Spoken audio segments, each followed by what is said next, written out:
quarta maior economia da América do Sul, a Colômbia vem ampliando sua presença no cenário internacional e não descarta aderir ao bloco do Mercosul. O Diplomacia Entrevista de hoje recebe a embaixadora da Colômbia no Brasil, Maria Elvira Pombo.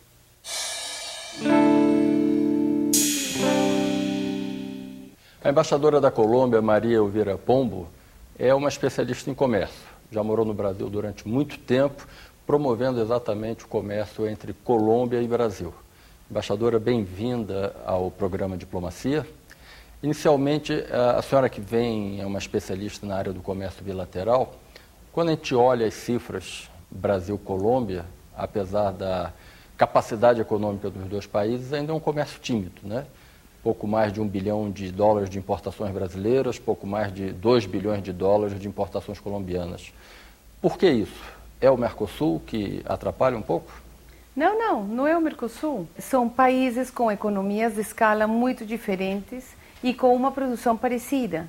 Embora as empresas colombianas sejam muito menores, a indústria de manufaturas leves são muito parecidas. Então, a capacidade brasileira é muito maior. Mas quando você inicia falando essas cifras e fala que é pouco, eu fico feliz. Porque quando começamos a promover, eram 2 zeros a menos para cada lado. Então, na realidade, as cifras de comércio pequenas, concordo, se compensam com investimento. E eu acho que hoje, nos processos de integração que a gente vive, não podemos falar unicamente de compra e venda de produtos. A gente tem que falar de integração econômica e comercial. Isso se dá desde a manufatura e a integração de cadeias produtivas até o investimento bilateral. E processos, inclusive, de cooperação, como temos em algumas áreas, de manufaturas ou de produção conjunta, para exportar a terceiros países. Há muito tempo, anos, pode-se dizer, o Brasil vem namorando com a Colômbia, tentando atraí-la para o Mercosul. Esse namoro vai dar casamento? Tomara que dê. Eu acho que o maior sucesso na integração seria uma integração total. Mas o Mercosul, as próprias normas do Mercosul, impedem uma integração total com países com os quais já tenham processos de integração ou acordos de livre comércio com outros países. E nós temos. Nós somos um país que vem no processo de integração há muitos anos e temos acordos de livre comércio com vários países do mundo. Tipo Ásia-Pacífico, né? Tipo Ásia, com países da América Central, com os próprios países da comunidade andina, com os Estados Unidos, que foi assinado o ano passado. Enfim, as normas internas do Mercosul não permitem que tenha terceiros. Então, de fato, em termos de comércio, o nosso acordo com o Brasil, acordo de complementação econômica, é um acordo que caminha para um livre comércio, mas sem os componentes de investimento. Então, de fato, nós temos uma integração em termos comerciais bastante avançada. A adesão da Venezuela ao Mercosul e a potencial adesão da Bolívia também ao Mercosul fragiliza a comunidade andina de nações? Fragiliza, acredito eu, o acordo como tinha sido concebido inicialmente, que era um acordo parecido ao acordo do Mercosul, só que na época em que foi concebido era só comércio. Mas a Venezuela já tinha saído da comunidade andina e a Colômbia já tinha iniciado negociações para um acordo bilateral com a Venezuela. Então, na prática, em termos estritamente de comércio, quando falamos estritamente de comércio, os países têm tido avanços bilaterais ou multilaterais em acordos comerciais. Nós temos um comércio natural com os nossos vizinhos, porque são fronteiras vivas, com a Venezuela principalmente, com o Equador. Então, é difícil ficar fora dessa realidade de fato. É uma complementariedade até natural e histórica. É natural, é histórica, apesar de termos tido momentos mais difíceis políticos com alguns países, a integração se dá de fato. Hoje, os jovens estudantes colombianos despontam no Brasil como contingente, individualmente, de maior volume. O Brasil recebeu 12 mil universitários estrangeiros no ano passado, pouco mais de 1.000 são da Colômbia. O que atrai no Brasil esses jovens estudantes?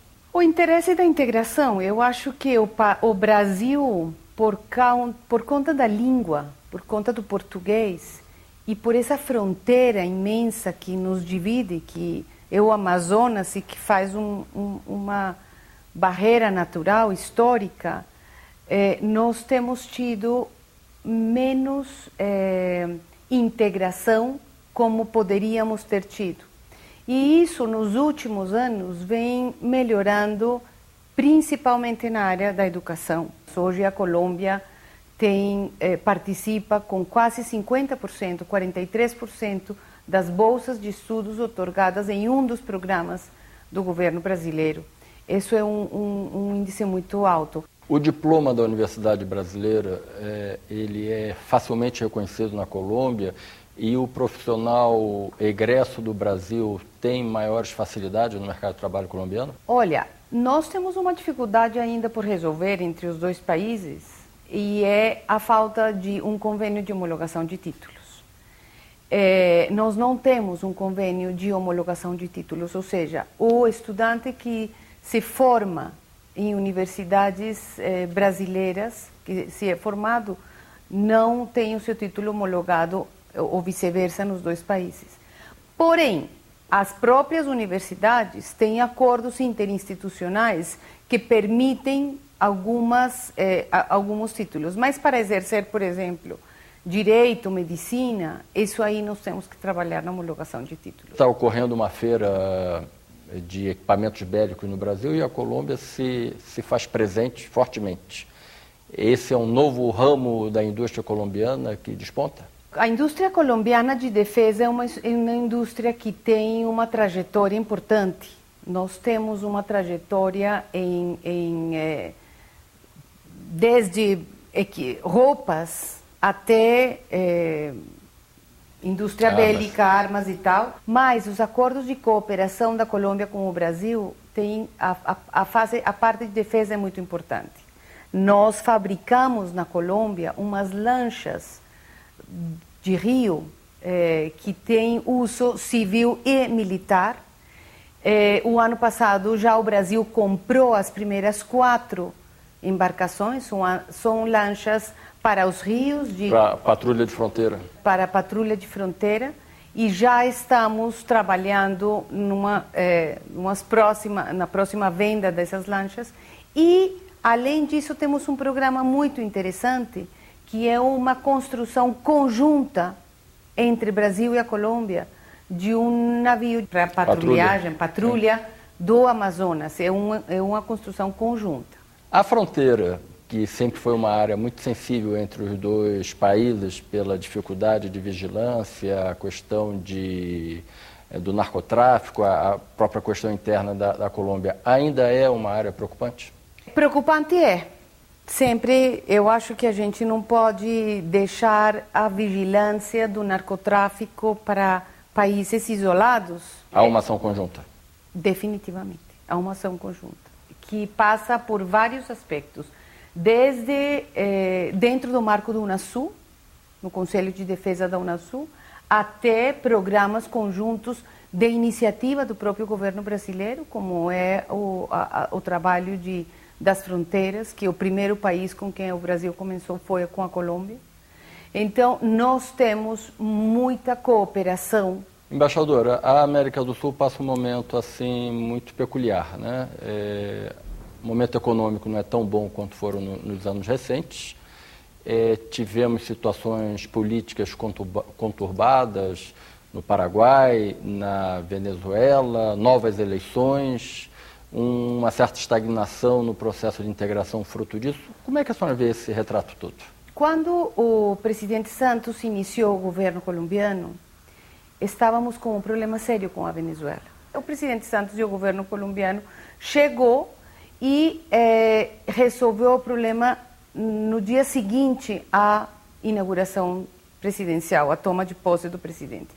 Como foi isso?